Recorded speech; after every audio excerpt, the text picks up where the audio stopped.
बिस्मिल्लाहिर्रहमानिर्रहीम। मेरे प्यारे से यूट्यूब और फेसबुक फैमिली, आप सभी कैसे?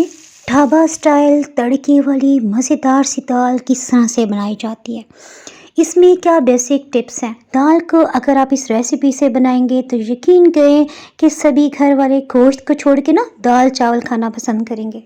मज़ेदार सी दाल को हमने ज़ीरा चावल और प्याज के अचार के साथ सर्व किया। रेसिपी में आगे बढ़ने से पहले अगर आप ब्लैक सब्सक्राइब के बटन के साथ साथ बेल आइकन को भी प्रेस कर लेंगे ना, तो आपका हमारा राब्ता बरकरार रह सकेगा। हर नई अपलोड होने वाली वीडियो का नोटिफिकेशन आपको सबसे पहले और फ्री में मिल जाएगा। यहाँ हम छिलके के बगैर ना लाल वाली मसूर की दाल 1.5 कप यानी 1 पाव 250 ग्राम्स ले रहे हैं। इसे हमने ना 3 से 4 पानियों में खूब अच्छी तरह से ना धो लेना है।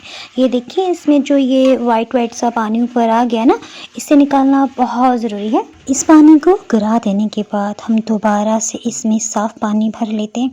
इसी तरह ना 4 से 5 पानियों में खूब अच्छी तरह से धोना है आपने। अगर आप धोने में थोड़ी सी भी कसर छोड़ देंगे ना, तो इसमें ना एक अजीब सा जायका आएगा जो आपको थ्रू आउट दाल में महसूस होगा। सो ये आपने बिल्कुल नहीं करना। दाल को हमने खूब अच्छी तरह से धो लिया और हमने तकरीबन 2 लीटर पानी लिया है। ये 10 से 12 कप बनता है। आपको मैंने बताया था ना कि हल्दी का पाउडर मैं हमेशा घर का बना हुआ इस्तेमाल करती हूँ। तो मेरे पास जो ताज़ा हल्दी थी ना, उसको हमने क्यूब्स में करके रखा हुआ था। फ़िलहाल हम इसे पहले ख़त्म करेंगे, उसके बाद हल्दी पाउडर का यूज़ करेंगे। ताज़ा हल्दी का पाउडर किस तरह से बना के महफूज किया जाता है, उसकी वीडियो अगर आप देखना चाहें ना, तो ऊपर राइट हैंड में आई बटन के साथ साथ नीचे डिस्क्रिप्शन बॉक्स से भी आपको इसका लिंक मिल जाएगा। दाल को हमने ज़्यादा देर के लिए नहीं भिगो के रखा, इसे हमने ना बस फ़ौरन से धोया और पानी में शामिल कर दिया।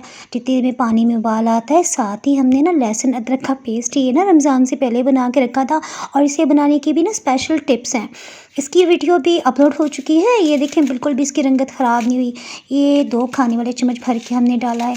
अच्छा, यहाँ प्याज अब हमने दरमियाने साइज़ का लिया है। प्याज का छिलका उतार लेने के बाद हमने इसे अच्छी तरह से धो लिया। इस तरह से ना आंखों में आंसू नहीं आते, और इसके दरमियान में जो गांठ होती है ना, इसे राउंड कट कर करके निकालना बहुत ज़रूरी होता है। इस तरह प्याज में ना कसीला सा जायका नहीं आता। बस हमने इसे रफली मोटा मोटा काट लिया। कोई स्पेशली इसे ना चॉप करने की या फाइन कट करने की ज़रूरत नहीं है। चावल खाने वाले चम्मच यानी टेबल स्पून का इस्तेमाल करें। नमक बिल्कुल लेवल करके ना 1 खाने वाला चम्मच, और इसमें हम 2 तरह की मिर्चें इस्तेमाल करेंगे। 1 खाने वाला चम्मच लाल मिर्च लेवल कर देने के बाद ना थोड़ा सा हिस्सा हमने लाल मिर्च का निकाल दिया था। ये दाल बहुत झटपट और बिना किसी मेहनत के बन जाती है। साबुत मसूर की मैंने लहसुन और इमली की पेस्ट वाली दाल की रेसिपी भी आपसे शेयर की है, उससे थोड़ी मुख्तलिफ है। कसूरी मेथी हम 2 खाने वाले चम्मच और हाफ क्रश्ड काली मिर्च, ये देखें ताज़ा पीसी हुई है, ये आधी चाय की चम्मच डाल देने के बाद ना थोड़ा सा मिक्स करें। यहाँ जो दाल के ऊपर झाग आ जाती है, इसे आपने बिल्कुल भी नहीं निकालना। इस झाग में बहुत से विटामिन होते हैं, यह खुद बहुत पकने के दौरान ख़त्म हो जाती है। खड़े मसालों में 3 लौंग, 1 बड़ी काली इलायची, दालचीनी का टुकड़ा। सिलिकॉन के चम्मच से बेहतर है कि हम लकड़ी का चम्मच इस्तेमाल करें। सो हम इसे अच्छी तरह से मिक्स कर देते हैं और लकड़ी के चम्मच को ना इसके अंदर रखते हुए ढक्कन से कवर कर देते हैं। अब देखा आपने, चम्मच रख देने की वजह से ना ढक्कन और पैन में थोड़ा सा गैप बन गया, इसमें से स्टीम हीट निकलती रहेगी और दाल उबलने के बाद ना बाहर नहीं गिरेगी। दाल को पकते हुए 40 मिनट्स गुजर चुके हैं। ये देखें, इसकी सतह पे जो भी झाग थी ना वो ख़त्म हो गई। यहाँ पे आप 1 बड़े साइज़ का टमाटर बारीक चॉप करके डाल सकते हैं। मेरे पास टमाटर जो थे ना, वो मैंने रमज़ान से पहले महफूज किए हुए थे ईद तक के लिए, उसी में से टमाटर बचे हुए थे। इन्हें ब्लेंड करके ना हमने फ्रीज़ किया हुआ था, इन्हें हम इस्तेमाल करें। एक बार चम्मच चला के देख लिया ना, अब हमें अंदाज़ा हो चुका है कि ठीक है जनाब, 1 घंटे का हम अलार्म लगा लेते हैं। बिल्कुल हीट को हमने लो कर दिया था और तकरीबन 1 घंटा मज़ीद गुजर चुका है। दाल को देख लेते हैं। दाल काफ़ी हद तक दाल के दाने ना टूट फूट चुके हैं अगर दाल को देखा जाए, लेकिन दाल अभी गाढ़ी नहीं है। सो किनारों पे लगी हुई जो भी दाल उबलने से निशान थे ना, उन्हें हमने ख़त्म कर लिया। उसे हमने ना साफ़ करते हुए दाल में डाल दिया है। और अब आपके पास लकड़ी का चम्मच है तो वो ले लें, या जैसे सिलिकॉन का ये चिपटा वाला चम्मच होता है ना, इसे भी आप ले सकते हैं।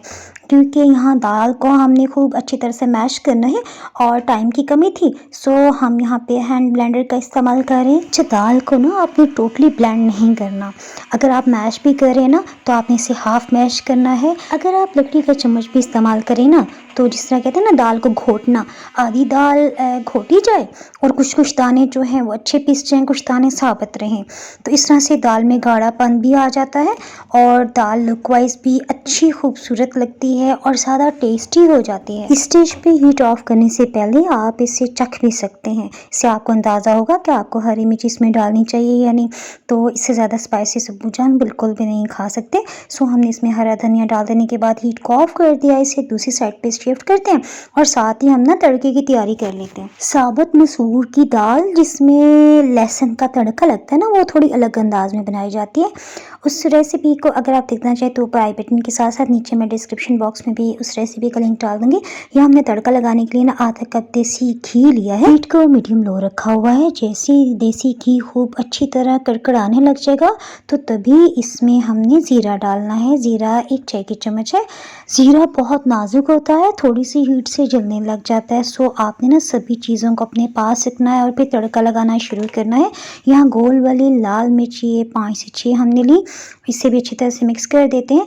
अगर आप हरी मिर्चें इसे मज़ीद तीखा बनाने के लिए डालना चाहिए ना तो हरी मिर्चों के बीज को आप निकाल लीजिएगा और हरी मिर्च को ना धो लेने के बाद आपने कपड़े से अच्छी तरह खुश्क कर लेना है ताकि ऑयल में जाके ना छींटे ना उड़े। तड़का लगाते हुए आपने ख्याल रखना है कि ज़ीरा चलने ना पाए वरना दाल का जायका बिल्कुल ख़राब हो जाएगा। इस दाल को आप नान, ब्रेड या फिर पराठे के साथ भी सर्व करेंगे तो बहुत मज़े की लगेगी। अच्छा, मेरा हमेशा से ये प्रॉब्लम है कि मैं दाल को ना रोटी नान के साथ नहीं खा सकती। बस ये होता है कि चावल बने हो तो खा ले, लेकिन इसको ना नान के साथ मैंने खाया तो इतने मज़े की थी कि हाथ रुक नहीं रहा था। अल्हम्दुलिल्लाह। देखिए दाल को हमने खूब अच्छी तरह से घोटा था ना, तो दाल कितनी गाढ़ी है। इसके साथ ना हमने झटपट से ना चावल बॉयल किए और साथ हमने ना रस मलाई भी बनाई। इंशाल्लाह 1 से 2 दिन में आपको रस मलाई बाय टानिका सर्च करेंगे ना तो आपको इसकी रेसिपी भी मिल जाएगी। दाल तैयार हो गई थी। हमने इसके साथ चावल भी बॉयल किए। इसके लिए हमने 1 लीटर पानी को ना उबलने के लिए रख दिया। चावल हमने थोड़ी कम मिकदार में बनाए थे, सो हमने 1 कप ही चावल लिए हैं।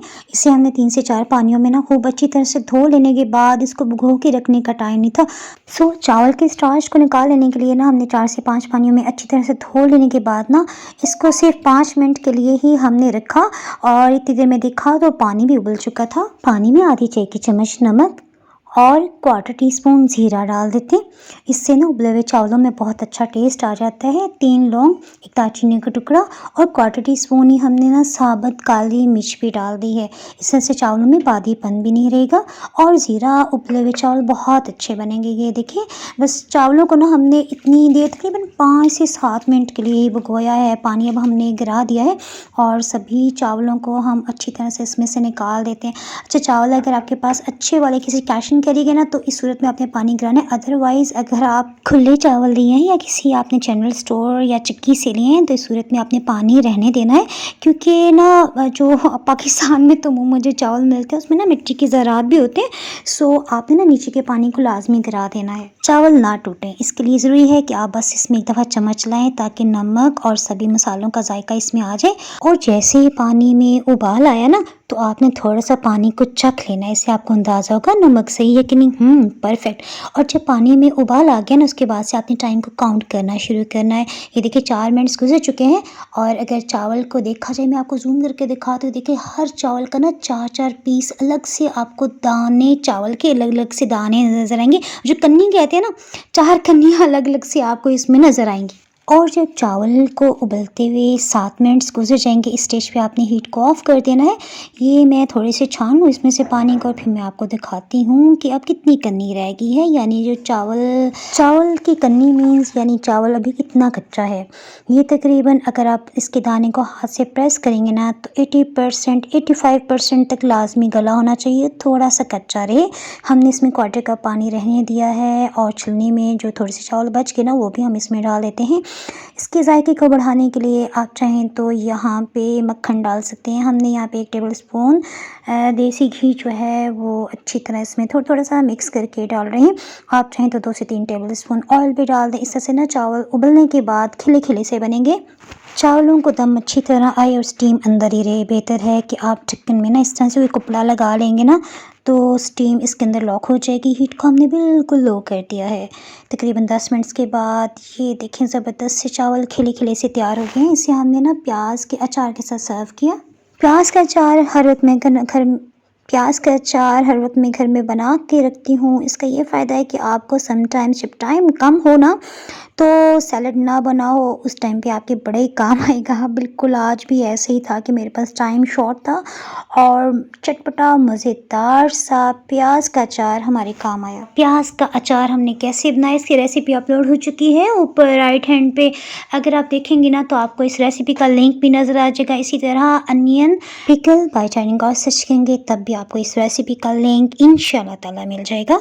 जनाब, आपसे बातें करते करते मैं तो भूख से नढाल हो चुकी हूँ। मैं तो खाना एंजॉय करने लगी हूँ। दुआ में याद रखें। अल्लाह हाफिज़।